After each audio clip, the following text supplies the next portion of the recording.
கிறிஸ்துவினாலும் தூய ஆவியராலும் கிருபையும் சமாதானமும் ஐக்கியமும் நமக்குள் பெறுவதாக. இந்த மனமகிழ்ச்சியான கர்த்தருடைய நாளிலே நாம் யாவரும் இணைந்து ஆராதிப்பதற்கு ஆண்டவர் கொடுத்திருக்கிற இந்த ஆராதனை நேரத்திற்காக மனதார கர்த்தரை ஸ்தோத்திரிப்போம். நாம் விசுவாசத்தில் ஒருங்கிணைந்து இருக்கின்ற இடங்களில் இருந்த வண்ணமாகவே இந்த ஆராதனையில் பங்கு பெறுவதற்கு நம்மை ஆயத்தப்படுத்தும்படியாக அவருடைய சமூகத்தில் நம்மை தாழ்த்தி ஜெபம் செய்வோம். நேற்றும் இன்றும் என்றும் மாறாதவராய் இருக்கிற எங்கள் பரிசுத்த பிதாவே, காலங்கள் யுகங்கள் மாறிக்கொண்டிருந்தாலும் நீரோ என்னென்றைக்கும் மாறாதவராய் இருக்கிறீர். உமது மகத்துவமான ஆற்றலையும் மகிமை நிறைந்த உமது அன்பையும் நாங்கள் நினைத்து பார்த்து நன்றியோடு உம்மை துதிக்கிறோம், உம்மை ஸ்தோத்திரிக்கிறோம். இந்த நெருக்கடியான காலகட்டங்களில் நாங்கள் மனமகிழ்ச்சியாக உம்முடைய ஆலய பிரகாரங்களுக்கு வந்து உம்மை தொழுது கொள்ள இயலாத சூழ்நிலை இருந்தாலும் இணையதளத்தின் வாயிலாக விசுவாசத்தில் ஒருங்கிணைந்து ஆராதிப்பதற்கு ஆண்டவர் தந்திருக்கிற இனிய ஆராதனை வேலைக்காக உள்ளத்தின் ஆழத்திலிருந்து துதிகளை தோத்திரங்களை ஏறெடுக்கின்றோம். இந்த ஆராதனைக்கென்று எங்கள் எல்லாரையும் ஆயத்தப்படுத்தும், எங்களை பலப்படுத்தும். நாங்கள் உடைய சன்னிதானத்தில் வந்து தொழுது கொள்கிற அதே உணர்வோடு இல்லங்களில் இருந்த வண்ணமாக உம்முடைய திருநாமத்துக்கு மகிமையாக பாடல்களை பாடி உண்மை மேம்படுத்தவும், உமது திருவசனங்களை கேட்டு அதற்கென்று எங்களை அர்ப்பணிக்கவும் ஆண்டவரை எங்களை பலப்படுத்த வேண்டும் என்று கெஞ்சுகிறோம். துதி, கனம், மகிமை அனைத்தையும் உமக்கே செலுத்துகிறோம். நேசிக்கிற அன்பின் ஆண்டவர் இயேசு கிறிஸ்துவின் மூலமாய் எங்கள் ஜெபத்தை ஏற்றுக்கொள்ளும் அன்புள்ள பிதாவே, ஆமீன். ஆராதனைக்கு ஆரம்பமாக நாம் யாவரும் இணைந்து பாமாலைகளிலே 6வது பாமாலையை பாடுவோம். என் நெஞ்சமே நீ மோட்சத்தை விரும்பி தேடி கர்த்தரை வணக்கத்துடனே துதித்து பாடி என்றைக்கும் புகழ்ந்து போற்று நித்தமும் மகிழ்ச்சியாகவே என்ற பாடலை பாடும்.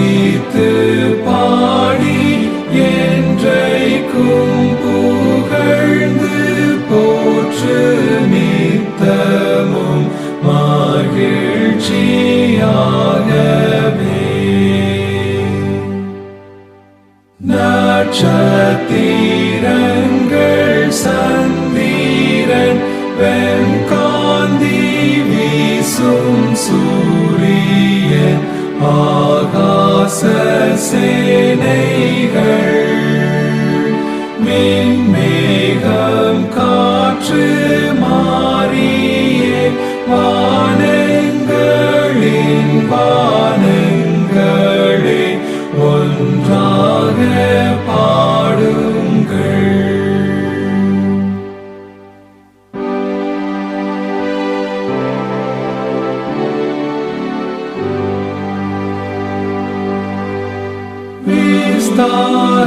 விஸ்தாரமான பூமியே நீயும் எழுந்து வாழ்த்தல் செய். யெகோவா நல்லவர், சராசரங்கள் அனைத்தும் அவர் சொற்படி நடக்கும். அவரே ஆண்டவர். பரத்திலுள்ள சேனையே, புவியிலுள்ள மாந்தரே வணங்க வாருங்கள். யெகோவாதாம் தயாபரன், எல்லாவற்றிற்கும் காரணர்.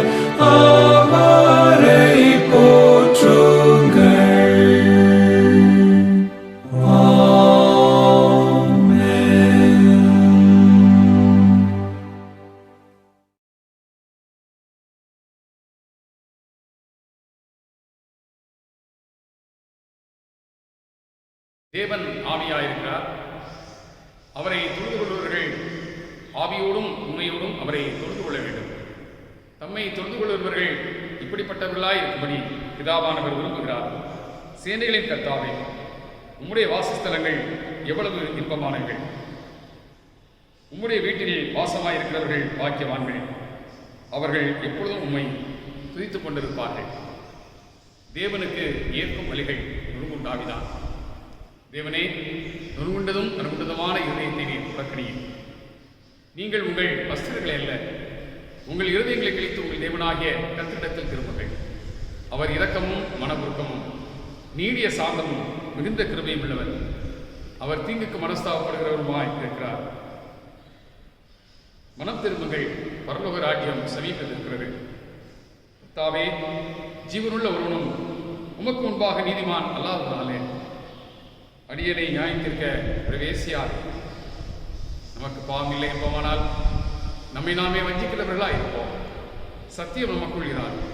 நம்முடைய பாவங்களை நாம் அறிக்கையிட்டால் பாவங்களை நமக்கு மன்னித்து எல்லா அநியாயத்தை நீக்கி நம்மை சுத்திகரிப்பதற்கு கர்த்தர் உண்மையும் நீதியும் உள்ளவராய் இருக்கிறார். சற்று நேரம் அமைதலாக நம்மை நாமே தற்பரிசோதனை செய்து பார்ப்போம். இந்த நெருக்கடியான காலகட்டங்களிலும் நிலையற்ற இந்த உலக வாழ்வில் அனுதினமும் அநேகர் மரித்து போகிற செய்திகளை வெளிப்படுத்துகிறோம். கர்த்தரோ மிகுந்த இரக்கமுள்ளவராய் நமக்கு ஜீவன் சுகம் பலன் கொடுத்து இன்றும் ஜீவனுள்ளோர் தேசத்திலே வாழ்ந்திருக்கும்படியான கிருபையை நமக்கு தந்திருக்கிறார். இதை மறந்து நாம் நம்முடைய சிந்தனைகளினால், செயல்களினால், வார்த்தைகளினால் செய்த எல்லா பாவங்களையும் இந்த நேரத்தில் அவருடைய சமூகத்தில் அறிக்கை செய்ய ஆயத்தமாகும். பாவ மன்னிப்பின் உறுதிப்பாட்டை பெற்றுக்கொண்டவர்களாக தொடர்ந்து ஆராதனையில் பங்கு பெற நாம் ஆயத்தமாகும். நம்முடைய உள்ளங்களிலே அக்கிரம சிந்தை கொண்டிருப்போமானால் கர்த்தர் நமக்கு செவிகொடார் என்று திருமறை தெளிவாக நமக்கு சொல்லுகிறது. கர்த்தரிடத்திலே திரளான மன்னிப்பு இருக்கிறது. நம்முடைய பாவங்கள் எல்லாவற்றையும் மன்னிக்கிறதற்கு அவர் தயப்படுத்தவருமாக இருக்கிறார். ஆகினால் இந்த வேளையில் நம்முடைய உள்ளங்களிலே தூய ஆவியானவர் உணர்த்தி இருக்கிற அனைத்து பாவங்களுக்காக அவருடைய சன்னிதானத்திலே பாவ மன்னிப்பை பெறுவதற்காக நாம் யாவரும் சேர்ந்து ஆராதனை முறை நூலில் இருக்கிற பாவ அறிக்கை ஜெபத்தை ஏறெடுப்போம். சர்வ வல்லமையும் மிகுந்த இரக்கமுள்ள பிதாவே, தப்பிப்போன ஆடுகளைப் போல நாங்கள் உடைய வழிகளை விட்டு விலகி அழைத்து போனோம். எங்கள் இருதயத்தின் யோசனைகளுக்கும் விருப்பங்களுக்கும் மிகவும் இணங்கி நடந்தோம். உங்களுடைய பரிசுத்த கற்பனைகளுக்கு விரோதமாய் குற்றம் செய்தோம். செய்யத்தக்கவைகளை செய்யாமல் செய்யத்தகாதவைகளை செய்தோம். எங்களுக்கு சுகமே இல்லை. ஆனாலும் ஆண்டவரே, தேவரீர்களின் கர்த்தராகிய இயேசு கிறிஸ்துவின் மூலமாய் மனிதருக்கு அருளி செய்த வாக்குத்தத்தங்களின்படியே நிர்பாக்கியமுள்ள குற்றவாளிகளாகிய எங்களுக்கு இறங்கும். தப்பிதங்களை அறிக்கிறது எங்கள் மேல் உண்மையாயும் பாவத்தின் நிமித்தம் துன்பப்படுகிற எங்களை சீர்படுத்தும். மிகவும் இரக்கமுள்ள பிதாவே, உம்முடைய பரிசுத்த நாமத்திற்கு மகிமை உண்டாகும்படி நாங்கள் இதே புத்தியும் நீதியும் தெளிந்த புத்தியும் உள்ளவர்களாய் நம்புகிற இயேசு கிறிஸ்து நிமித்தம் எங்களுக்கு கிருபை செய்தருளும். ஆமென். நம்முடைய கர்த்தராகிய இயேசு கிறிஸ்துவின் பிதாவாய் இருக்கிற சர்வ வல்லமுள்ள தேவன் பாவியின் மரணத்தை விரும்பாமல் அவன் தன் பாவத்தை விட்டு திரும்பி பிழைப்பதையே விரும்பி பாவத்தின் நிமித்தம் துக்கப்படுகிற தமது ஜனத்திற்கு பாவ விமோசனத்தையும் மன்னிப்பையும் கூறி அறிவிக்க நம்முடைய பணிபுரியக்காரருக்கு அதிகாரத்தையும் கட்டளையும் அருளி செய்திருக்கிறார். மெய்யாய் மனம் திரும்பி தமது பரிசுத்த சுவிசேஷத்தை உண்மையாய் விசுவாசிக்கிற யாவருக்கும் அவர் பாவங்களை மன்னித்து மோச்சனம் செய்கிறார். ஆகையால் கடைசியிலே அவருடைய நித்திய ஆனந்தத்தில் சேரத்தக்கதாய் இத்தருணத்தில் நாம் செய்கிறது அவருக்கு பிரியமாய் இருக்கும். இனி உயிரோடு நாளெல்லாம் மாசில்லாமல் பரிசுத்தமுள்ளவர்களாய் நடக்கும். அவர் நமக்கு மெய்யான மனம் திருந்தலையும் நம்முடைய பரிசுத்த ஆவியும் அருளி செய்ய வேண்டும் என்று நம்முடைய கர்த்தராகிய இயேசு கிறிஸ்துவின் மூலமாய் அவரை வேண்டிக் கொள்ள கிடப்போம். ஆமென். கர்த்தர் நமக்கு கற்றுத்தந்த ஜெபத்தை நாம் யாவரும் சேர்ந்து ஏறெடுப்போம். பரமண்டலங்களில் இருக்கிற எங்கள் பிதாவே, உம்முடைய நாமம் பரிசுத்தப்படுவதாக, உம்முடைய ராஜ்யம் வருவதாக, உம்முடைய சித்தம் பரமண்டலத்திலே செய்யப்படுகிறது போல பூமியிலேயும் செய்யப்படுவதாக. அன்றன்றுள்ள எங்கள் அப்பத்தை இன்று எங்களுக்கு தாரும். எங்களுக்கு விரோதமாய் குற்றம் செய்வதற்கு நாங்கள் மன்னிக்கிறது போல எங்கள் குற்றங்களை எங்களுக்கு மன்னி. எங்களை சோதனைக்குள் பிரவேசிக்க பண்ணாமல் தீமை நின்று எங்களை ரட்சித்துக் கொள்ளும். ராஜ்யமும் வல்லமையும் மகிமையும் என்றென்றைக்கும் உம்முடையவைகளே. ஆமென். இந்த வேளையிலே நாம் யாவரும் இணைந்து கர்த்தரை நோக்கி ஜெபம் செய்வோம். கிருபை நிறைந்த அன்பின் ஆண்டவரே, இந்த மனமகிழ்ச்சியான ஆராதனை வேளையிலும் உலகெங்கிலும் இருக்கின்ற பல்வேறு நாடுகளிலும், குறிப்பாக எங்கள் தேசத்திலும் அதிகமாக பாதித்திருக்கிற இந்த கொரோனா நோய் தொற்று கிருமியினால் வேதனைப்பட்டுக் கொண்டிருக்கின்ற ஒவ்வொரு மக்கள் கூட்டத்திற்காகவும் நாங்கள் உடைய சமூகத்தில் வருகின்றோம். ஆண்டவரே, மருத்துவமனைகளில் இடமில்லாத அளவிற்கு வேதனைப்படுகின்ற சூழ்நிலை ஏற்பட்டிருக்கிறதே தேவரீர் காண்கின்றேன். அதற்காக அரசு எடுத்துக்கொள்கிற அனைத்து முயற்சிகளிலும் கர்த்தர் உறுதுணையாக இருந்து வழிநடத்துகிற அன்புக்காக நன்றியோடு துதிக்கிறோம், சோத்தரிக்கிறோம். அதிகமான வசதிகளை உருவாக்குவதற்கு உறுதுணையாக அநேகர் உதாரத்துவமாக கொடுக்க அரசாங்கத்துக்கு முன் வந்திருக்கிறார்கள். அந்த உதவிக்காக நாங்கள் உண்மை துதிக்கின்றோம். இதன் வழியாக விரைவாக சிறந்த வசதிகள், மருத்துவ உபகரணங்கள் வாங்கப்பட்டு சேவைகள் மிக சிறப்பாக நடைபெறுவதற்கு ஆண்டவர் கிருபை செய்ய வேண்டும் என்று துதிக்கிறோம். அது மாத்திரமல்ல, பாதிக்கப்பட்டிருக்கின்ற மக்கள் அனைவருக்கும் நோய் எதிர்ப்பு ஆற்றலை தேவரீர் அவருடைய சரீரங்களிலே அதிகப்படுத்த வேண்டும் என்று துதிக்கிறோம்.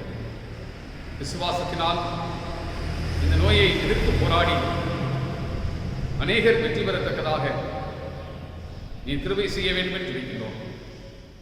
சமீப காலமாக தங்களுக்கு அருமையானவர்களை இழந்து தவிக்கின்ற ஒவ்வொரு குடும்பங்களிலும் ஆண்டவர் ஆறுதலையும் மெய் சமாதானத்தையும் தர வேண்டும் என்று சொல்லிக்கின்றோம்.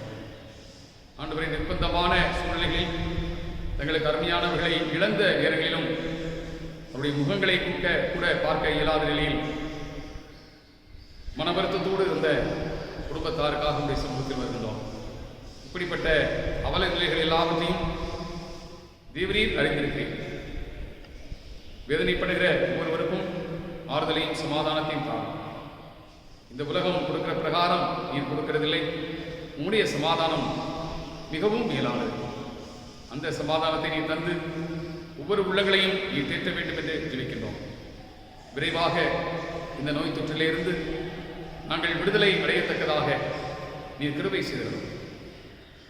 தீவிர ஊரடங்கு அமல்படுத்தப்படுகிற இந்த காலகட்டங்களில் அரசின் விதிமுறைகள் எல்லாவற்றையும் மக்கள் கவனமாக கடைபிடித்து இணைந்து வெற்றி பெறுவதற்கு ஆண்டவர் கிருபை செய்ய வேண்டும் என்று ஜெபிக்கின்றோம். இதன் வழியாக நோயின் தாக்கங்கள் முற்றிலும் குறைந்து பூரண விடுதலை பெற்றுக்கொள்ளும்படியாக நீர் வழிநடத்த வேண்டும் என்று ஜெபிக்கின்றோம். உம்முடைய திருப்பாதத்தில் எங்களுடைய திருச்சபையை தாழ்த்தி ஏற்படுகிறோம். திருச்சபையின் குடும்பங்கள் ஒவ்வொன்றையும் பேர் பேராக ஆண்டவர் கண்ணோக்கி பார்த்து ஆசீர்வதிக்கப்படும். கிளை சபைகள் ஒவ்வொன்றையும் கர்த்தர் கண்ணோக்கி பார்த்து அதில் இருக்கிற குடும்பங்களையும் ஆசீர்வதித்தரும். இந்த நெருக்கடியான காலகட்டங்களில் ஒவ்வொருவருக்கும் தேவையான பாதுகாவலையும் பராமரிப்பையும் ஆண்டவர் தந்து வருகிறதற்காக நன்றி செலுத்துகின்றோம். உமது மாறாத கிருபையின் பிரசன்னம் அனைத்து இல்லங்களிலும் இருப்பதற்காக சூத்திருக்கிறோம். முதியவர்களுக்கு தேவையான ஆற்றலையும் பலத்தையும் கிருபையாய் கட்டளையிட்டவர். வாலிப பிள்ளைகளுக்கு தேவையான ஞானத்தையும் ஆற்றலையும் அறிவையும் தாரும். சிறு பிள்ளைகளுக்கு தேவையான வழிமுறைகளை ஆண்டவர் கற்றுத்தார். பெற்றோர்களுக்கு தேவையான பொறுமையும் நிதானத்தையும் தந்து ஆண்டவர் வழிநடத்த வேண்டும் என்று சொல்கின்றோம். இப்படி எல்லா நிலையினருக்கும் என்ன தேவைகளோ எல்லாவற்றையும் ஆண்டவர் இந்த காலகட்டங்களிலே தந்து பலப்படுத்தும்படியாக கேட்கிறோம். நம்முடைய திருப்பாத்திரைகளை தாழ்த்தி அர்ப்பணிக்கின்றோம். நம்முடைய திருமணத்துக்காகவும் பேராயருக்காகவும் அனைத்து முதன்மை பணியாளர்களுக்காகவும் குருமார்களுக்காகவும் ஜெபிக்கிறோம். திருப்பணிவிடைகளை மிக சிறப்பாக செய்வதற்குரிய சிலாக்கியங்களை தந்து காத்துக்கொள்ளும். இந்த காலகட்டங்களில் எங்களுக்காக சிறப்பாய் உழைக்கின்ற மருத்துவர்கள், செவிலியர்கள் துப்புரவு பணியாளர்கள், காவல்துறை நண்பர்கள் எல்லாருக்காக ஜெபிக்கிறோம். ஒவ்வொருவருக்கும் தேவையான பாதுகாவலை பராமரிக்க தந்து கர்த்தர் ஆசீர்வதிப்பீராக. உம்முடைய மாறாத கிருபையின் பிரசன்னம் தொடர்ந்து இந்த ஆராதனை வேளையில் எங்களோடு கூட இருக்க வேண்டும் என்று ஜெபிக்கிறோம். துதி, கனம், மகிமை அனைத்தையும் உமக்கே செலுத்துகிறோம். நேசிக்கிற அன்பின் ஆண்டவர் இயேசு கிறிஸ்துவின் மூலமாய் எங்கள் ஜெபத்தை ஏற்றுக்கொள்ளும் அன்புள்ள பிதாவே, ஆமென். நாம் யாவரும் எழுந்து நின்ற வண்ணமாக நம்முடைய விசுவாசத்தை உறுதிப்படுத்தும்படியாக அப்போஸ்தலர் விசுவாச பிரமாணத்தை சேர்ந்து அறிக்கை செய்வோம். வானத்தையும் பூமியையும் படைத்த சர்வ வல்லமையுள்ள பிதாவாகிய தேவனை விசுவாசிக்கிறேன். அவருடைய ஒரே குமாரனாகிய நம்முடைய நாதன் இயேசு கிறிஸ்துவையும் விசுவாசிக்கிறேன். அவர் பரிசுத்த ஆவியினாலே கன்னி மரியாதையில் உட்பவித்து பிறந்தார். பொந்திய பிலாத்துவின் காலத்தில் பாடுபட்டு சிலுவையில் அறையுண்டு மரித்து அடக்கம் பண்ணப்பட்டு பாதாளத்தில் இறங்கினார். 3ஆம் நாள் மரித்தோரிலிருந்து எழுந்தருளினார். பரமண்டலத்துக்கு ஏறி சர்வ வல்லமுள்ள பிதாவாகிய தேவனுடைய வலது பார்சத்தில் வீற்றிருக்கிறார். அவ்விடத்திலிருந்து உயிருள்ளோரையும் மரித்தோரையும் நியாயத்திற்க வருவார். பசுத்த ஆவியை விசுவாசிக்கிறேன். பொதுவாயிருக்கிற பசுத்த சபையும் பசுத்தவானுடைய ஐக்கியமும் பாவ மன்னிப்பும் சரீர உயிர்த்தெழுதலும் நித்திய ஜீவனும் என்று விசுவாசிக்கிறேன். ஆமென்.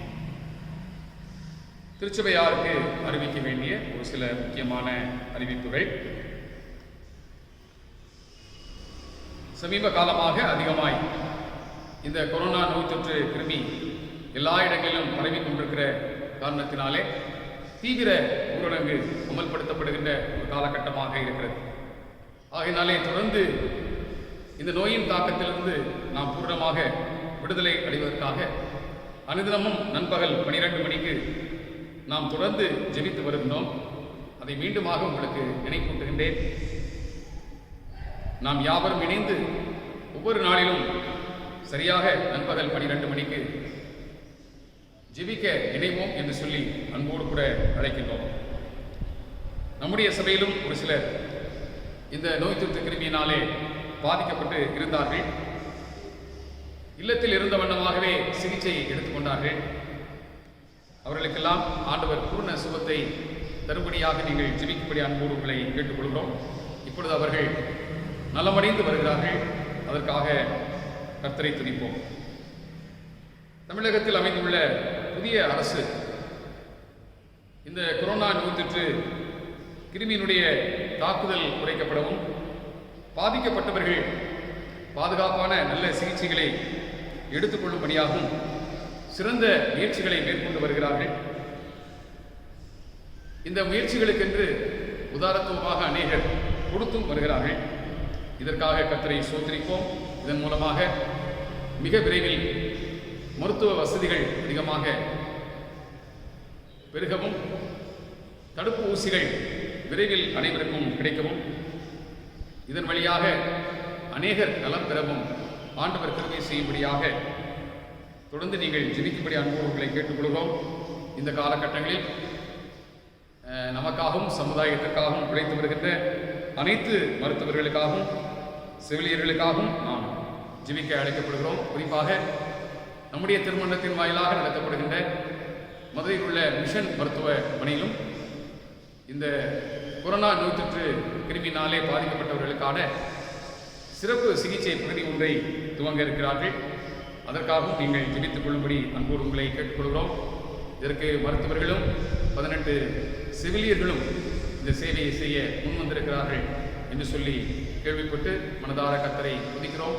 தொடர்ந்து இவருடைய பாதுகாவலுக்காக நீங்கள் ஜெபித்துக் கொள்ளும்படி அன்போடு உங்களை கேட்டுக்கொள்கிறோம். இந்த வாரத்தில் பிறந்த நாளை திருமண நாளை ஆசரிக்கிற நம்முடைய திருச்சபையின் பிள்ளைகளை ஆண்டவராகிய இயேசு கிறிஸ்துவின் இனிய நாமத்தினாலே அன்போடு வாழ்த்துகிறோம். பிறந்த நாளை ஆசரிப்பவர்கள் T. Sam Rajamani, Mrs T. Kamala, Mr John Jacob Pudharaj, Miss R Anis Kiruba, J. Peniel Devapriyan, Mr Madan Prabhu, M. Jeeva, Mrs Y. Rosemary.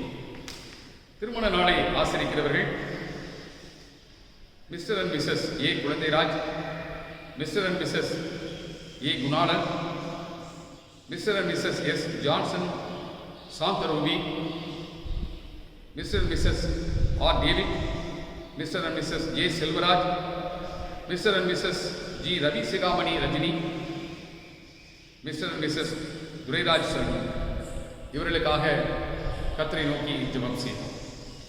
கிருபை நிறைந்த அன்பின் ஆண்டவரே, காலங்களை தம்முடைய கரங்களில் வைத்திருக்கின்ற இரக்கமுள்ள கர்த்தாவே, உமது கிருபையின் கரத்தினால் உமது பிள்ளைகளுக்கு நீர் தரப்போகிற புதிய வருஷத்திற்காக நன்றி செலுத்துகின்றோம். இந்த வாரத்தில் பிறந்த நாளை, திருமண நாளை ஆசரிக்கிற ஒவ்வொருவரையும் பேர் பேராக உம்முடைய சன்னிதானத்திலே கொண்டு வருகின்றோம். ஆண்டவர் கிருபையாக இறங்கி பல்வேறு வயது நிலையினர், பல்வேறு விதமான சூழலில் வாழ்ந்து கொண்டிருக்கிறவர்கள் இதில் இருக்கிறார்கள். ஒவ்வொருவருக்கும் என்னென்ன தேவை இருக்கிறது என்பதை நாங்கள் கேட்கிறதுக்கு முன்பாகவே கர்த்தர் அறிந்திருக்கிறேன். எங்கள் மனதில் சிந்தனை எழும் முன்பதாகும், எங்கள் நாவில் சொல் பிறவாததற்கும் எங்கள் தேவைகளை அறிந்து அவ்வப்போது எல்லாவற்றையும் நிறைவேற்றுகிற அன்பின் ஆண்டவர், கேளுங்கள் அப்பொழுது உங்களுக்கு கொடுக்கப்படும் என்று சொன்னீரே வண்ணமாக உடைய பிள்ளைகளுக்கு தேவையான ஆற்றலையும் அறிவையும் ஞானத்தையும் பலத்தையும் ஆண்டவர் கூட்டி வழங்க வேண்டும் என்று சொல்கிறோம். ஜீவன் சுகம் பலன் இந்த புதிய ஆண்டிலே தந்து பாதுகாவலை கர்த்தர் கொடுத்து வழிநடத்த வேண்டும் என்று சொல்கிறோம். இல்லற வாழ்வில் ஒரு புதிய ஆண்டுக்குள்ளாக நுழைகின்ற அருமையான பிள்ளைகளை கர்த்தர் விசேஷமாய் ஆசீர்வதித்தலும், இல்லற வாழ்வின் வழியாக உடைய பிள்ளைகள் பெற்றுக்கொண்ட ஆசீர்வாதமான குழந்தை செல்வங்களுக்காக நன்றி செலுத்துகிறோம். அவர்கள் வழியாக உடைய பிள்ளைகள் பெற்றிருக்கின்ற மகிழ்ச்சி சமாதானத்திற்காகவும் மனநிறைவுக்காகவும் நன்றி செலுத்துகிறோம். மதுமாறாத கிருபையின் பிரசன்னம் அவருடைய இல்லற வாழ்விலே அவர்களோடு கூட இருக்கும். புதிய ஆண்டிலும் அவர்களை பலப்படுத்தி வழிநடத்த வேண்டும் என்று சொல்கிறோம். நம்முடைய தூய திருக்கரங்களில் ஒவ்வொருவரையும் தாழ்த்தி அர்ப்பணிக்கின்றோம். துதி கனம் மகிமை அனைத்தையும் உமக்கே செலுத்துகிறோம். நேசிக்கிற அன்பின் ஆண்டவர் இயேசு கிறிஸ்துவின் மூலமாய் எங்கள் ஜெபத்தை ஏற்றுக்கொள்ளும் அன்புள்ள பிதாவே, ஆமென். கர்த்தருடைய திருவசன போதனைகளை நாம் கேட்கிறதற்கு முன்பாக பாமாலைகளிலே 139வது பாமாலை போவோம். தெய்வாவி மனவாசராய் என்ற பாடலை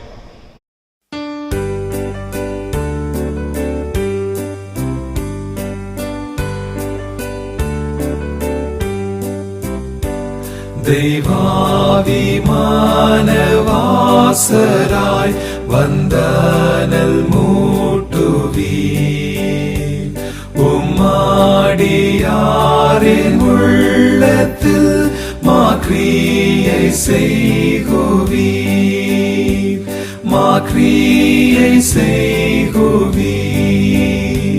நீர் சோதி போல் பிரகாசித்து நிர்பந்த ஸ்திதியும் என் கேடும் காட்டி ஜீவனும் மெய்ப்பாதை காண்பியும், மெய்ப்பாதை காண்பியும்.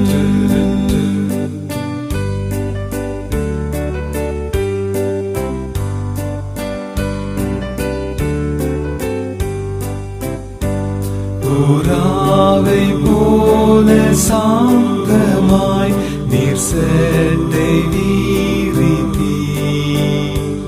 மெய் சமாதான மாறுதல் நசீருமாருள்வீர்,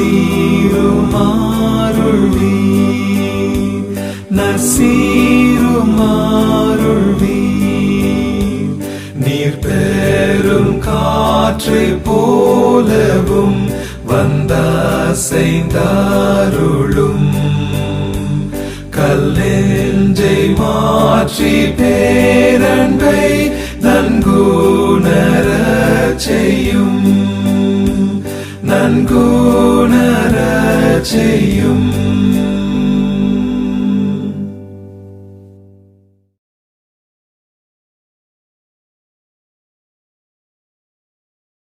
கர்த்தருடைய திருவசன போதனைகளை நாம் கேட்பதற்கு முன்பாக தலைகளை தாழ்த்தி செய்வோம். நேற்றும் இன்றும் என்றும் மாறாதவராய் இருக்கிற எங்கள் பரிசுத்தமுள்ள பிதாவே, உம்முடைய வேதம் எங்கள் கால்களுக்கு தீர்வமும் எங்கள் பாதைக்கு வெளிச்சமுமாய் இருக்கிறது. அந்த வெளிச்சத்திலே நாங்கள் நடந்து ஒளியின் பிள்ளைகளாய் வாழ்வதற்கு நீர்களை அழைத்திருக்கிறேன். இந்த சிறந்த அழைப்பை நாங்கள் உணர்ந்தவர்களாக இந்த வேளையில் அமர்ந்த சிந்தையோடு உமது வேத வசனங்களை தியானிக்க எங்கள் எல்லாருடைய உள்ளங்களையும் நீர் ஒருமுகப்படுத்த வேண்டும் என்று சொல்கிறோம். அமர்ந்த சிந்தையோடு உமது வேத வசனங்களை கேட்டு உணர்ந்து ஏற்றுக்கொள்ளவும் அதன்படி வாழவும் எங்களை அர்ப்பணிக்கின்றோம். நீரே பலப்படுத்தி வழிநடத்துவீராக. நேசிக்கிற அன்பின் ஆண்டவர் இயேசு கிறிஸ்துவின் மூலமாய் எங்கள் ஜெபத்தை ஏற்றுக்கொள்ளும் அன்புள்ள பிதாவே, ஆமென். கிறிஸ்துவுக்குள் அன்பானவர்களே, இந்த வாரத்திலே நாம் சிந்திக்கும்படியாக இந்திய திருச்சபை நமக்கு இருக்கின்ற ஒரு அருமையான தலைப்பு தூய ஆவியருக்காக காத்திருத்தல், waiting for the Holy Spirit என்கின்ற ஒரு தலைப்பு நமக்கு கொடுத்திருக்கிறார். இந்த தலைப்பின் அடிப்படையிலே நாம் சிந்திக்கும்படியாக 3 திருமறை பகுதிகளும் நமக்கு கொடுக்கப்பட்டிருக்கின்றன. ஏசாயா 40ஆம் அதிகாரம் 25 முதல் 31 வசனங்கள் முதலாம் திருமறை பகுதியாக கொடுக்கப்பட்டிருக்கிறது. 2வது திருமறை பகுதி அப்போஸ்தலர் நடவடிக்கைகளின் புத்தகம் 1ஆம் அதிகாரம் 1 முதல் 11 வசனங்கள். 3வது நற்செய்தி பகுதி லூக்கா எழுதின நற்செய்தி நூல் 24ஆம் அதிகாரம் 44ஆம் வசனம் துவங்கி 49ஆம் வசனம் வரையிலும் இருக்கிற பகுதி. இந்த 3 பகுதிகளையும் மையமாக வைத்து நாம் பார்க்கும்போது தூய ஆவியருக்காக காத்திருத்தல் என்கின்ற அனுபவம் காலகட்டங்களுக்கு ஏற்ற வண்ணமாக மாறுதல் அடைகிறதை நாம் பார்க்கிறோம். பழைய ஏற்பாட்டு காலத்திலே கர்த்தருக்கு காத்திருத்தல் என்பது சற்று வித்தியாசமான முறையிலே நாம் புரிந்து கொள்ள வேண்டும். ஏனென்றால் பெந்தேகோஸ்தே நாளுக்கு பின்பு தூய ஆவியானவர் இந்த உலகத்தில் நிரந்தரமாக தங்கி இருக்கும்படியாக அனுப்பப்படுகிறார். ஆனால் பழைய ஏற்பாட்டின் காலத்திலே அப்படி அல்ல. ஒரு குறிப்பிட்ட காலகட்டத்தில் ஒரு குறிப்பிட்ட நோக்கத்தை நிறைவேற்றும்படியாக தெரிந்து கொள்ளப்பட்ட தீர்க்கதரிசிகள், தெரிந்து கொள்ளப்பட்ட நியாயாதிபதிகள் இவர்களின் வழியாக அவர்கள் செயல்பட்டார்கள். இந்த ஆவியானவர் செயல்பாடு அவ்வப்போது நடந்து கொண்டிருந்தது என்பதை நாம் பார்க்கின்றோம். ஆனால் நிரந்தரமாக மக்களோடு ஆவியானவர் தங்கி இருக்கவில்லை. அந்தந்த பணிகள் நிறைவடைந்தவுடன் அவர் சென்று விடுகிறதை பார்க்கிறோம். ஆகினால்தான் எந்தெந்தைக்கும் உங்களோடு கூட தங்கி இருக்கும்படியாக ஒரு தேற்றரவாளனை நான் அனுப்புவேன் என்று சொல்லி ஆண்டவர் பரமேறுகிறதற்கு முன்பாக வாக்குத்தத்தம் செய்கிறதையும் நாம் பார்க்கிறோம்.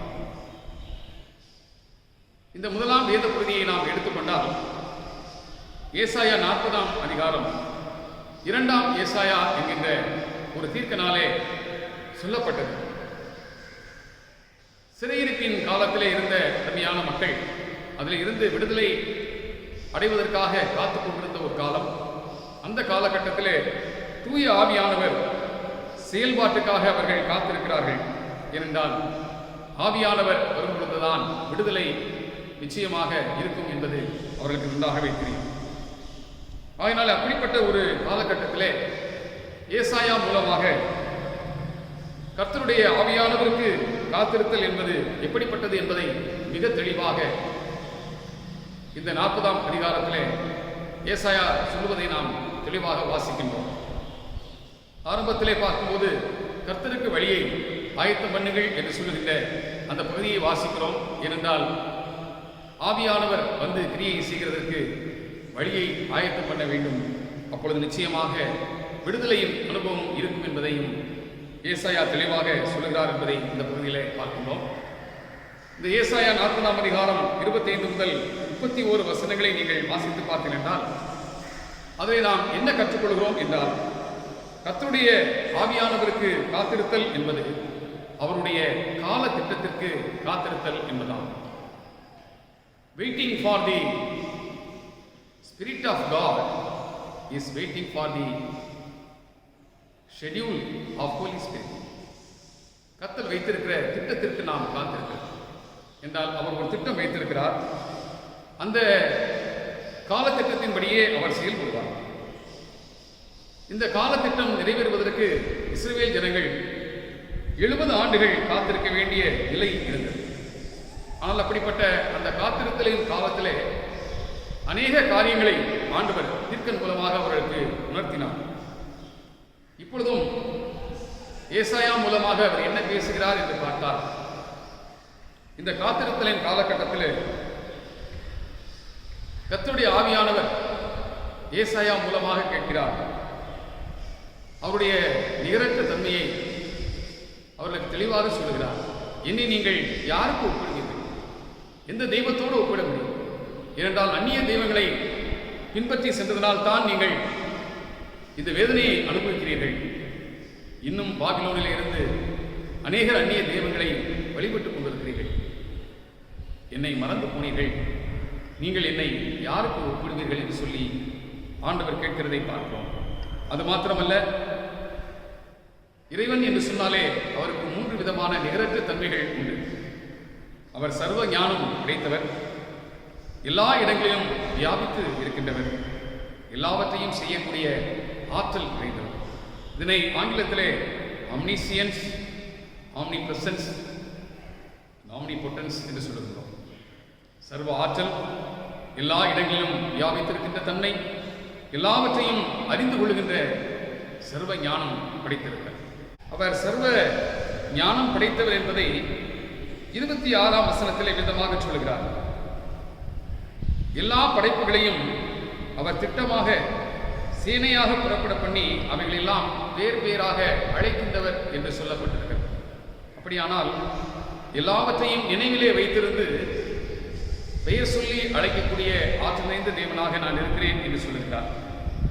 27ஆம் வசனத்தை நீங்கள் வாசித்து பார்க்கும்போது, யாக்கோபே, இஸ்ரவேலே, என் வழி கர்த்தருக்கு மறைவாயிற்று என்றும் என் நியாயம் தேவனிடத்தில் எட்டாமல் போகிறது என்றும் நீ சொல்வானேன் என்று கேட்கிறான். அப்படியானால் கர்த்தருக்கு மறைவானது எதுவும் இல்லை. எல்லா இடங்களிலும் அவர் வியாபித்திருக்கிறார். ஆகினாலே அனைத்தும் அவருக்கு முன்பாக வெட்ட வெளிச்சமாய் இருக்கிறது. உன்னுடைய நியாயம் என்னுடைய பார்வையில் விளங்கவில்லை என்று சொல்லி நீ ஏன் நினைக்கிறாய் என்று சொல்லி கேட்கின்றார். 28ஆம் வசனத்திலே பார்க்கும்போது, பூமியின் கடையாந்திரங்களை சிருஷ்டித்த கர்த்தராகிய அநாதி தேவன் சோர்ந்து போகிறதில்லை, இளைப்படைகிறதில்லை என்று தெளிவாக சொல்கிறார். அனைத்து ஆற்றலும் நிறைந்த நான் ஒருபோதும் மனுபுத்திரரை போல சோர்வு அடைவதில்லை. என்னால் செய்ய முடியாத காரியம் என்று சொல்லி எதுவும் இந்த உலகத்தில் இல்லை என்று தெளிவாக சொல்லுகின்றார். இப்படிப்பட்ட கர்த்தருக்கு காத்திருக்கின்றவர்கள் புது பலன் அடைவார்கள் என்று 31ஆம் வசனத்திலே தெளிவாக ஏசாயா சொல்கிறார். கர்த்தருக்கு காத்திருக்கிறவர்களோ புது பலன் அடைந்து கழுகுகளைப் போல செட்டைகளை அடித்து எழுப்புவார்கள். அவர்கள் ஓடினாலும் இளைப்படையார்கள், நடந்தாலும் சோர்ந்து போவார்கள். இப்படிப்பட்ட புதிய ஆற்றல், புதிய பலன் அவருக்காக காத்திருக்கிறவர்களுக்கு கிடைக்கும் என்று சொன்னால், அவருக்காக காத்திருக்கிறவர்கள் அவருடைய ஆவியினாலே பலப்படுத்தப்படுகிறார்கள். இதனை சற்று தெளிவாக சொல்லும்போது, கேம்பல் மார்கன் என்கின்ற அருமையான தேவ மனிதன் விதமாக சொல்லுகிறார், கட்டளைக்கு கீழ்ப்படிந்து செயல்படுதல். கட்டளை வரும் வரை செயல்படாமல் ஆயத்தமாக இருத்தல், கட்டளை வரும் வரை ஒன்றும் செய்யாமல் இருப்பதற்குரிய ஆற்றலை பெற்றிருத்தல், இந்த 3ஐயும் பெற்றிருப்பதுதான் காத்திருத்தல் என்று சொல்லுகின்றார். இந்த காத்திருக்கின்ற அனுபவம் என்பது நாம் கட்டளைக்கு கீழ்ப்படிந்து செயல்படுவதற்கு எப்பொழுதும் நாம் ஆயத்தமாக இருக்க வேண்டும். அது மாத்திரமல்ல, கட்டளை வரும் வரையிலும் காத்துக்கொண்டே இருக்க வேண்டும். அந்த கட்டளை வரும் வரையிலும் ஒன்றும் செய்யாமல் இருக்கிறதற்குரிய பலத்தையும் நாம் பெற்றிருக்க வேண்டும். என்றால் ஒன்றும் செய்யாமல் இருக்கிறது என்பது ஒருவேளை நமக்கு சாத்தியமாக தோன்றலாம். ஆனால் காத்திருக்கிற போதுதான் அது எவ்வளவு கடினம் என்பது நமக்கு தெரியும். என்றால் காத்திருக்கிற காலகட்டங்களிலே, குறிப்பாக இப்பொழுது நாம் சந்தித்திருக்கிற இந்த ஊரடங்கு காலத்திலும் கூட அமைதியாக ஒன்றும் செய்யாமல் இருப்பது என்பது எவ்வளவு கடினமானது, அதற்கு எவ்வளவு ஆற்றல் தேவை, அதற்கு எவ்வளவு பொறுமை தேவை என்பதை நாம் ஒருவேளை நன்கு உணர்ந்திருப்போம். ஆனால் இந்த காலகட்டங்களிலே இஸ்ரவேல் ஜனங்கள் 70 ஆண்டுகள் காத்திருக்க வேண்டியதாக இருக்கிறது. அப்பொழுது ஆவியானவருடைய செயல்பாடு பூர்ணமாக நடைபெற்றது. இவர்களை விடுதலை செய்வதற்காகவே கோரேஸ் என்கின்ற ஒரு மன்னனை ஆண்டவர் ஆயத்தம் பண்ணினார். அவர் தன்னுடைய அரியணைக்கு வந்தபோது இந்த இஸ்ரவேல் ஜனங்களை விடுதலை செய்து அவர்கள் ஆலயம் கட்டுவதற்கான அனைத்து உதவிகளையும் செய்தார் என்பதையும் வரலாறு நமக்கு தெளிவாக சொல்லுகிறது. அதனால் இந்த ஆவியானவரால் விடுதலைப்படுகின்ற ஒரு அனுபவத்தை காத்திருந்ததனாலே அருமையான ஜனங்கள் பெற்று ஆசீர்வதிக்கப்பட்டார்கள். இரண்டாவது திருமறை பகுதியாக இருக்கின்ற அப்போஸ்தலர் நடவடிக்கைகளின் புத்தகம் 1ஆம் அதிகாரம் 1 முதல் 11 வசனங்களை நீங்கள் பார்க்கும்போது அந்த பகுதியிலே பரமேறுவதற்கு முன்பாக ஆண்டவர் சொல்கிறார், பரிசுத்த ஆவியினாலே நீங்கள் பலப்படுத்தப்படும்படியாக எருசலேமிலே காத்திருங்கள் என்று சொல்லி அவர்களுக்கு தெளிவாக சொல்லுகிறார். அப்படி காத்திருக்க சொல்லும்போது அதற்கு அடுத்த அதிகாரத்திலே பெந்தேகோஸ்தே நாளில் இயேசு கிறிஸ்து வாக்களித்த வண்ணமாகவே பரிசுத்த ஆவியானவர் வந்து இறங்கினார் என்பதையும் நாம் வாசிக்கின்றோம். ஆகினாலே இந்த பகுதியை பார்க்கும்போது பரிசுத்த ஆவியினால் நீங்கள் பலப்படுத்தப்படுகிற போது நீங்கள் பலனடைந்து எருசலேமிலும் யூதேயாவிலும் சமாரியாவிலும் உலகத்தின் கடைசி பரியந்தம் எனக்கு நீங்கள் சாட்சிகளாய் இருப்பீர்கள் என்று சொல்லி ஆண்டவர் சொல்லுகிறதே அந்த 1ஆம் அதிகாரம் 8ஆம் வசனத்திலே தெளிவாக நாம் பார்க்கின்றோம். ஆகையினாலே இந்த பகுதியிலிருந்து நாம் என்ன கற்றுக்கொள்கிறோம் என்றால், தூய ஆவியானவருக்கு காத்திருத்தல் என்பது அவருடைய திட்டம், அவருடைய நோக்கம் நிறைவேற நாம் பலப்படுத்தப்படுகின்ற ஒரு அனுபவமாகும். இந்த அனுபவத்தை பெற்றுக்கொள்ளும் போது உண்மையாகவே நாம் கர்த்தருடைய ஆற்றலை பெற்றவர்களாக திருப்பணியை ஆற்ற ஆயத்தமாகும்.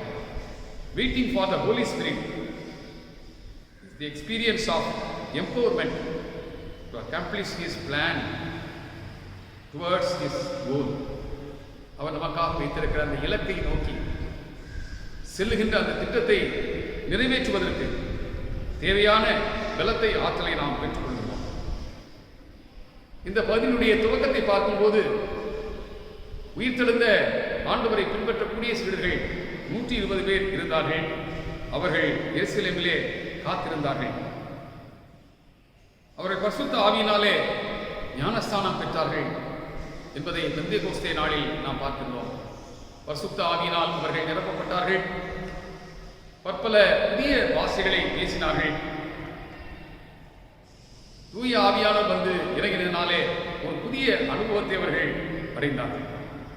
இந்த அனுபவமானது ஏற்கனவே சொல்லப்பட்டது போல, யோவான் முன்னறிவித்தது போல, நான் தண்ணீரினால் ஞானஸ்தானம் கொடுக்கும்படி வந்திருக்கிறேன், எனக்கு பின் வருகின்றவர் பரிசுத்த ஆவியினாலும் அக்கினியினாலும் உங்களுக்கு ஞானஸ்தானம் கொடுப்பார் என்று அவர் சொல்லியிருந்ததை இந்த நேரத்தில் நாம் இந்த பகுதியோடு இணைத்து பார்க்க அழைக்கப்படுகின்றோம். இவர்கள் இந்த சூழ்நிலையிலே பார்க்கும்போது இயேசு கிறிஸ்து இந்த வாக்குறுதியை அவர்களுக்கு கொடுத்துவிட்டு பரமேறி செல்லுகிறதை அவர்கள் கண்ணெதிரே பார்த்தார்கள். இந்த காத்திருப்புக்கு தேவையான ஆற்றல் அவர்களுக்கு அதை அந்த காட்சியை காணும்போது அவர்கள் கிடைத்தது என்று சொன்னால், இந்த ஆச்சரியமான அந்த காட்சியை அவர்கள் பார்க்கும்போது நிச்சயமாக வாழ்நாள் முழுவதும் அற்புதங்களையும் அடையாளங்களையும் செய்து நிறைவேற்றி தன்னுடைய திருப்பணியை முடித்த ஆண்டவர் கொலை செய்யப்பட்டாலும் மீண்டும் உயிர்த்தெழுந்து அவர்கள் கண்களுக்கு முன்பாக காட்சி கொடுத்தது மாத்திரமல்ல, இப்பொழுது அவர்கள் கண்களுக்கு முன்பாகவே பரத்திற்கு ஏறி செல்கின்றார். ஆகையினாலே அந்த காட்சி அவர்கள் பார்க்கிற போது அவர்களுக்கு ஒரு புதிய பலன் கிடைத்தது. காத்திருப்பதற்கு தேவையான ஆற்றல் அவர்களுக்கு கிடைத்தது.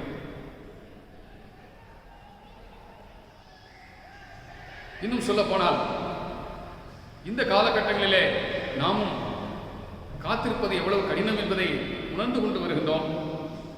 அதன் வழியாக நாம் புதிய பாடங்களையும் கற்றுக்கொண்டிருக்கின்றோம். இந்த காலகட்டங்கள் நமக்கு அநேக ஆன்மீக பாடங்களை நமக்கு கற்றுக் கொடுத்து கொண்டும் இருக்கின்றது. மருத்துவ மிஷனரியாக டாக்டர் ஜாக்சன் என்பவர் ஒரு இடத்திலே பணியாற்றி கொண்டிருந்தார். ஆனால் அந்த காலகட்டங்களிலே அவருக்கு வாகன வசதி இல்லாத காரணத்தினாலே ஒரு பழைய கார் ஒன்றை அவருக்கு கொடுத்திருந்தார்கள். ஆனால் அந்த காரிலே ஏதோ சில குறைபாடு இருக்கிறதுனாலே அதை ஒவ்வொரு முறையும் இயக்குவது அவருக்கு கஷ்டமாக இருந்தது. அந்த காரை இயக்கும் போதெல்லாம் சற்று அதை தள்ளிவிட வேண்டிய சூழ்நிலை இருந்தது. அவர் வாழுகின்ற அந்த வீட்டிற்கு அருகிலே ஒரு பள்ளிக்கூடம் ஒன்று இருந்தது.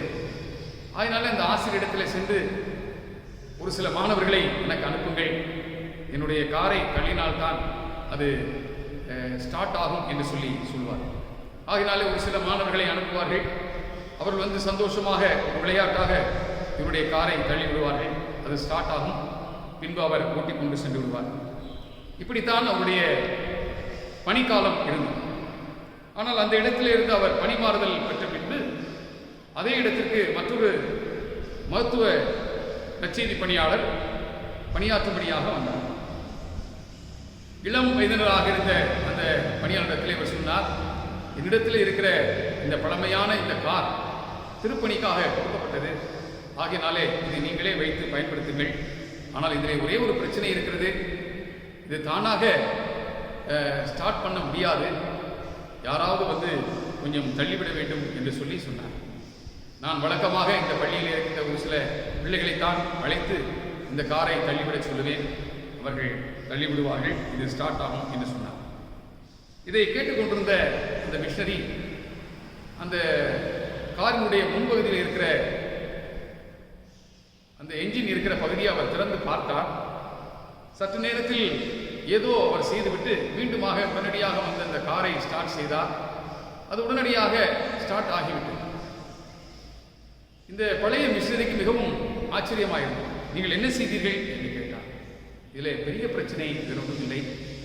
ஒரே ஒரு வயர் மாத்திரம் தொடர்பு இல்லாமல் துண்டிக்கப்பட்டிருந்தது. நான் அதை கண்டுபிடித்து அதை சரியாக பேட்டரியோடு இணைத்தேன். இப்பொழுது அது தானாகவே இயங்க ஆரம்பித்து விட்டது என்று சொன்னார்.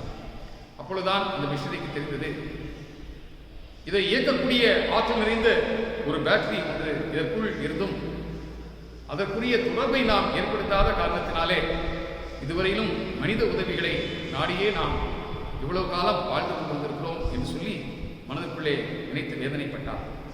ஒருவேளை நாமும் கூட இப்படிப்பட்ட காலகட்டங்களில் மனிதர்களின் உதவியை நாடியே சார்ந்தே வாழ்ந்து பழகி இருப்போமானால் அதையும் தாண்டி கர்த்தரை மட்டுமே சார்ந்து வாழ வேண்டிய ஒரு நிலைக்கு நம்மை ஆண்டவர் உயர்த்த விரும்புகிறார். அதுதான் இந்த சீடர்களுக்கு ஆண்டவர் கொடுத்த ஒரு சிறந்த ஒரு பாடம். நீங்கள் காத்திருங்கள், அப்பொழுது தூய ஆவியால் பலப்படுத்தப்படுவீர்கள். அப்பொழுது எல்லா இடங்களிலும் நீங்கள் ஆற்றல் நிறைந்த மனிதர்களாக நீங்கள் மாறுவீர்கள். உங்களை கண்டு அநேகர் ஆச்சரியப்படுவார்கள் என்று சொன்னார். வண்ணமாகவே அந்த 12 சீடர்களும் எங்கெல்லாம் திருப்பணி செய்தார்களோ அந்த இடங்களில் எல்லாம் இந்த ஆற்றல் அவர்கள் வழியாக வெளிப்பட்டது. அநேக ஆத்துமாக்கள் ஆதாயம் செய்யப்பட்டார்கள். ஆண்டவருக்கு மகிமையாக திருச்சபைகள் உருவாக்கின. 3வது திருப்பதியாக இருந்த லூக்கா எழுதின நற்செய்தி நூல் 24ஆம் அதிகாரம் 44 முதல் 49ஆம் வசனம் வரையிலும் இருக்கிற அந்த பகுதியை நாம் வாசித்து பார்ப்போமானால் அந்த பகுதியில் என்ன சொல்லப்பட்டிருக்கிறது என்றால், உயிர்த்தெழுந்த ஆண்டவர் சீடர்களுக்கு முன்பாக வந்து தன்னை நிரூபணம் செய்கிறார். அந்த நிரூபணமானது தன்னுடைய சரீரத்தை காட்டி உடல் சார்ந்த ஒரு நிரூபணத்தை அவர் செய்கிறார். பிசிக்கல் ப்ரூஃப் அவர் காட்டுகிறார். என் காயங்களை பாருங்கள் என்று சொல்லி அவர் காயங்களை காட்டுகிறதை இந்த பகுதியிலே பார்க்கிறோம். அதற்கு பின்பு திருமறை சார்ந்த சில நிரூபணங்களை அவர் கொடுக்கிறார். பிப்ளிக்கல் ப்ரூஃப் அதையும் அவர்களுக்கு காண்பிக்கிறார். தீர்க்க தரிசன புத்தகங்களிலே தன்னை குறித்து சொல்லப்பட்டிருக்கிற அந்த பகுதிகளெல்லாம் அவர்களுக்கு விளக்கி காட்டுகிறார். தான் எவ்வாறு முன்குறிக்கப்பட்டவர், முன் உரைக்கப்பட்டவர் என்பதையெல்லாம் மிக தெளிவாக சொல்கிறார். அடுத்தபடியாக பார்க்கும்போது ஒரு புலன் கடந்த அனுபவத்தையும் அவர்கள் பார்க்கிறார். அவர் பரமேறி செல்கின்ற ஒரு அனுபவமும் இங்கே சொல்லப்படுகிறது. பெத்தானியா வரையிலும் அவர்களை அழைத்துச் செல்கின்றார். அங்கே போன பின்பு அவர் பரமேறி செல்கிறதை நாம் பார்க்கிறோம். இது ஒரு புலன் கடந்த அனுபவமாக இருக்கு. அவருடைய ஐம்புலன்களினால் அவர்கள் அறிந்து கொள்ள முடியாத ஒரு அனுபவமாக மாறுகிறது. ஆனாலும் அது உண்மை என்பதை அவர்கள் உணர்ந்து கொள்கிறார்கள். கண்களுக்கு முன்பாக அது நடைபெறுகிறது. ஆகினாலே புலன்களுக்கு அப்பாற்பட்ட ஒரு நிகழ்வாக இருந்தாலும் அது உண்மையாக இருக்கிறது என்பதை அவர்களால் உறுதி செய்ய முடிந்தது. அந்த உண்மை நிகழ்வுக்கு அவர்கள் சாட்சிகளாகவும் வாழ்ந்தார். ஆகினால் இந்த பகுதியிலே நாம் பார்க்கும்போது கர்த்தருக்கு காத்திருத்தல், தூய ஆவியானவருக்கு காத்திருத்தல் என்பது உன்னதத்திலிருந்து வருகின்ற பலத்தினாலே நாம் பலப்படுத்தப்படுகின்ற ஒரு அனுபவமாகும். கர்த்தருக்கு காத்திருத்தல் என்பது உன்னதத்திலிருந்து வருகின்ற பலத்தினாலே பலப்படுத்தப்படுகின்ற ஒரு அனுபவமாகும். இதையும் இந்த பகுதி நமக்கு தெளிவாக காட்டுகின்றது. இதில் நீங்கள் கவனிக்கும் போது இந்த அனுபவம் உண்மை என்பதை பெந்தேகோஸ்தே நாளில் அவர்கள் உணர்ந்து கொள்கிறார்கள். அதை நாம் 2ஆம் அதிகாரத்திலே மிக தெளிவாக வாசிக்கிறோம். பலத்த காற்று இடி முழக்கம் போன்ற சத்தம் உருவாகிறது. அந்த இடத்தை எல்லாம் நிரப்பியது. அக்னிமயமான நாவுகள் காணப்பட்டன. சீடர்கள் யாவரும் பற்பல புதிய பாஷைகளிலே பேசினார்கள். அந்த நாளில் 3000 பேர் மீட்பு அடைந்தார்கள், ஞானஸ்தானம் பெற்றார்கள், திருச்சபை உருவானது என்பதை நாம் பார்க்கிறோம். தூய ஆவியானவர் வந்ததினாலே கிடைத்த அந்த புதிய பலன், இதில் நீங்கள் பார்க்கும்போது அந்த பலத்தினாலே திருச்சபை என்கின்ற ஒரு புதிய அமைப்பு உருவானது. அந்த புதிய ஆற்றலினாலே அநேகர் விடுதலை அடைந்தார்கள். இயேசு கிறிஸ்து எவ்வண்ணமாக அற்புத அடையாளங்களினாலே அநேகரை பலப்படுத்தினாரோ அதுபோலவே சீடர்களும் தூய ஆவியின் ஆற்றலால் அநேகரை பலப்படுத்தினார்கள். அப்படிப்பட்ட ஒரு பலன், ஒரு ஆற்றல் இவள் கிடைத்ததற்கு காரணம் தூய ஆவியருடைய வரவு. ஆண்டவர் சொல்லிவிட்டு சென்றார். அதுபோலவே தூய ஆவியானவர் அந்த நாளிலே வந்தார். அந்த காத்திருத்தல் தூய ஆவியானவருடைய வரவினாலே உறுதி செய்யப்பட்டது.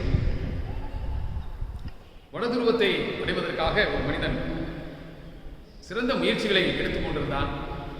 ஆனால் அந்த துருவ பகுதிக்கு செல்லும் போது அது ஒரு இருண்ட காலகட்டமாக இருந்தது. நமக்கு எல்லாருக்கும் தெரிந்த வண்ணமாக ஒரு 6 மாதங்கள் இருட்டாக இருக்கும். அடுத்த 6 மாதங்கள் இருள் இல்லாமல் வெளிச்சமாகவே இருக்கும். அப்படிப்பட்ட ஒரு காலகட்டமாக இருந்தது. அந்த இருள் நிறைந்த அந்த காலகட்டங்களிலே அவன் தொடர்ந்து போய்கொண்டே இருந்தான். நாம் அந்த வடதுருவத்தை அடைந்து விடுவோமா இல்லையா என்கின்ற ஒரு சந்தேகம் ஒருபுறம், இந்த பயணத்தை நிறைவு செய்ய முடியுமா என்கின்ற ஒரு சோர்வு, மனச்சோர்வு ஒருபுறம். இப்படி இருக்கிற அந்த நேரத்திலே தன்னுடைய இல்லத்திலிருந்து அவன் துணையாக கொண்டு வந்திருந்த ஒரு புறா ஒன்று அவனுடைய கையில் இருந்தது. ஆகையினாலே அவன் என்ன செய்தான் என்றால், அந்த புறாவினுடைய காலிலே தன்னுடைய மனைவிக்கு ஒரு சிறிய கடிதம் ஒன்றை எழுதினான். அந்த கடிதத்தை புறாவினுடைய காலிலே கட்டி அதை மேலே தூக்கி பறக்க விட்டான். அது என்ன செய்கிறது என்று கவனித்துக் கொண்டிருந்தான். 3 முறை வானத்தை அது வட்டமிட்டுக் கொண்டே இருந்தது. பின்பு தென் திசை எது என்று பார்த்து அந்த திசையிலே பறக்க ஆரம்பித்தார். தென் திசையிலே பறக்க ஆரம்பித்து விட்ட உடனே இவன் நிச்சயமாக தன் இல்லத்திற்கு அந்த பறவை சென்று அதை கொடுத்துவிடும் என்று சொல்லி நம்பியிருந்தான். அதுபோலவே அந்த பறவை பறந்து வந்து அவனுடைய இல்லத்திற்கு வந்து அவனுடைய மனைவியினுடைய மடியில் அமர்ந்தது. மகிழ்ச்சியாக அந்த புறாவை பார்த்தபோது அதனுடைய காலிலே ஒரு கடிதம் இருந்தது. அந்த கடிதத்தை அவிழ்த்து அவள் வாசித்த போது ஒன்றை புரிந்து கொண்டாள். எங்கு பார்த்தாலும் இருள் சூழ்ந்திருக்கிறது. இலக்கை அடைந்து விடுவேனா இல்லையா என்கிற ஒரு சந்தேகமும் திகிலும் எனக்கு இருக்கிறது, தயக்கமும் இருக்கிறது. ஆனால் அப்படிப்பட்ட சூழ்நிலையிலும் நிச்சயமாக நான் இலக்கை அடைத்து விடுகிறேன் என்கிற உறுதிப்பாடும் எனக்கு இருக்கிறது என்று சொல்லி அந்த கடிதத்திலே எழுதுகிறது. அதை பார்த்தவுடனே அருமையான அவருடைய மனைவி மகிழ்ச்சி அடைந்தார். என் கணவர் இன்னும் உயிரோடு இருக்கிறார். இப்பொழுது அவரை நான் காண முடியவில்லை, தூரமாய் இருக்கிறார். ஆனாலும் இந்த கடிதத்தின் வாயிலாக அவர் இன்னும் உயிரோடு இருக்கிறார் என்பது உறுதியாகிவிட்டது. இன்றைக்கும் அவருடைய அன்பான வார்த்தைகள் என்னால் உணர முடிகிறது என்று சொல்லி உணர்ச்சி வசப்பட்டு அவருடைய அன்பை உணர்ந்து கொள்ளக்கூடிய தருணமாக அது அமைந்தது. ஒருவேளை இப்பொழுது நாம் யோசித்து பார்த்தால் தூய ஆவியானவரும் இந்த புறாவை போல கர்த்தருடைய வார்த்தையை நமக்கு கொண்டு வருகின்றார். ஆண்டவர் தருகின்ற ஆலோசனைகளை நமக்கு தருகிறார். ஒருவேளை ஆண்டவரை நாம் காண முடியாமல் இருக்கலாம். ஆனால் ஆண்டவர் என்னவெல்லாம் நம் மூலமாக செய்ய விரும்புகிறாரோ, என்னவெல்லாம் நம் மூலமாக நிறைவேற்ற விரும்புகிறாரோ அத்தனையும் நிறைவேற்றுவதற்குரிய பலத்தையும் ஆற்றலையும் இந்த ஆவியானவருடைய வருகை நமக்கு தந்திருக்கிறது. ஆகையினால்தான் தூய ஆவியருக்கு காத்திருத்தல் என்பது அவருடைய திட்டங்களை, நோக்கங்களை அவர் வழியாக அறிந்து கொண்டு அதற்கென்று நம்மை அர்ப்பணிப்பது என்பதால், அப்படிப்பட்ட ஒரு அர்ப்பணிப்புக்கென்று நம்மை தாழ்த்தியவருடைய சமூகத்திலே நாம் தருவோம். கர்த்தர் நமக்கென்று வைத்திருக்கிற வாழ்வின் நோக்கங்களை நிறைவேற்ற நாம் ஆயத்தமாகும். அதற்காகவே இந்த உலகத்தில் ஆண்டவர் நம்மை தெரிவு செய்து அழைத்து ஆசீர்வதித்திருக்கிறார். இப்படிப்பட்ட காலகட்டங்களிலும் தவறாமல் நாம் இணைந்து ஆராதிப்பதற்கான கிருபையை நமக்கு தருகிறார். இதை உணர்ந்தவர்களாக நம்மை ஒரு முறை அவருடைய சமூகத்திலே தாழ்த்தி கர்த்தரை நோக்கி ஜெபம் செய்வோம். கிருபை நிறைந்த அன்பின் ஆண்டவரே, இந்த நாளிலும் சிந்தித்த வேத பகுதிகளின் மூலமாக நீர் எங்களோடு கூட பேசுவதற்காக வைத்திருக்கிறோம். தூய ஆவியருக்காக நாங்கள் காத்திருக்கும் போது, அவர் எங்களை பலப்படுத்துகின்ற அந்த அனுபவத்தை நாங்கள் பெற்றுக்கொள்கின்ற போது, உம்முடைய திட்டம், உம்முடைய நோக்கம் எங்கள் வாழ்வின் வழியாக நிறைவேற்றப்படுகிறதை நாங்கள் கண்டு அறிந்து கொள்ள இந்த திருமறை வார்த்தைகளின் வழியாக நீர் எங்களோடு கூட பேசினோம். நன்றியோடு உங்களை துதிக்கின்றோம், உங்களை சோதரிக்கின்றோம். எங்களை ஒருமுறை உம்முடைய திருப்பணிக்கென்று அர்ப்பணிக்கின்றோம். காத்திருத்தலே நாங்கள் சோர்வுற்றவர்களாக அல்லாமல் புது பலன் அடைந்தவர்களாக இருக்க எங்களை வழிநடத்தும். துதி, கனம், மகிமை அனைத்தையும் உமக்கே செலுத்துகிறோம். நேசிக்கிற அன்பின் ஆண்டவர் இயேசு கிறிஸ்துவின் மூலமாய் எங்கள் ஜெபத்தை ஏற்றுக்கொள்ளும் அன்புள்ள பிதாவே, ஆமென். உடைய ஆண்டவராகிய இயேசு கிறிஸ்துவின் இரக்கமுள்ள கிருபைக்கும் நேசமுள்ள பராமரிப்புக்கும் நம்ம எல்லாரையும் தாழ்த்தி அர்ப்பணிக்கின்றோம். பிதாவாகிய தேவனுடைய அன்பும் குமாரனாகிய இயேசு கிறிஸ்துவினுடைய கிருபையும் தூய ஆவியானவருடைய ஐக்கியமும் சிநேகமும் பாதுகாவலும் பராமரிப்பும் என்றும் என்றும் சதா காலங்களும் நம் அனைவரோடும் கூட தங்கியிருப்பதாக. ஆமென். என் ஆத்துமாவே கர்த்தரை ஸ்தோத்திரி, என் முழு உள்ளமே பரிசுத்த நாமத்தை ஸ்தோத்திரி. என் ஆத்துமாவே கர்த்தரை ஸ்தோத்திரி. கர்த்தர் செய்த சகல